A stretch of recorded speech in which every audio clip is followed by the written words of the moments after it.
June 20th, 1837, London. It is early morning. An 18-year-old girl is woken by her mother and told to wait for some visitors downstairs. They have important news for her.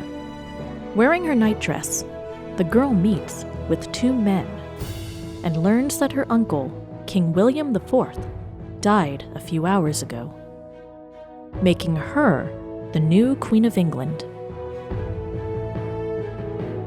They prepare documents so her reign may begin. She signs them as Alexandrina Victoria, but soon drops the first name, officially introducing her to the world as Queen Victoria.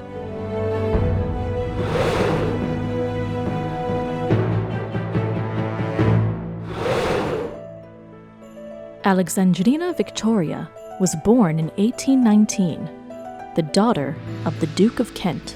Her father died when she was just 8 months old, leaving her fourth in line to the British throne.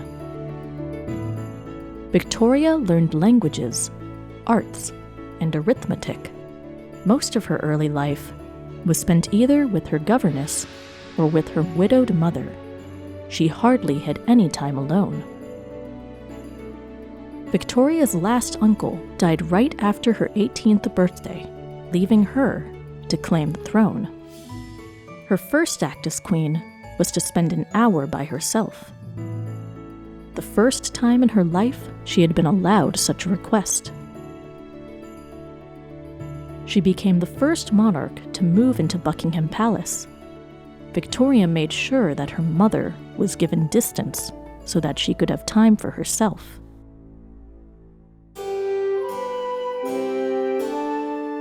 Victoria's coronation, a crowning ceremony, was held at Westminster Abbey and lasted for 5 hours.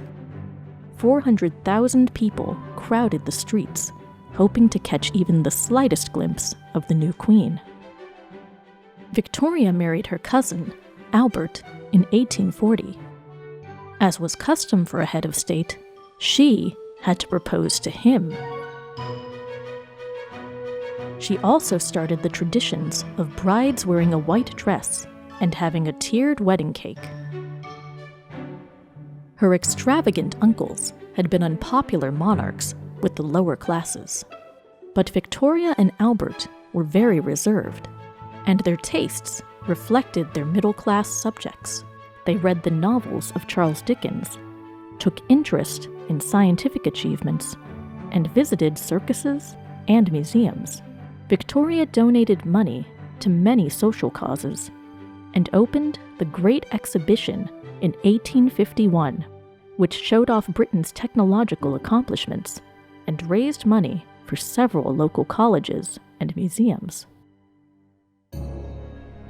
Albert died in 1861, and Victoria continued her matriarchal rule as the world changed. The Industrial Revolution increased standards of living for all.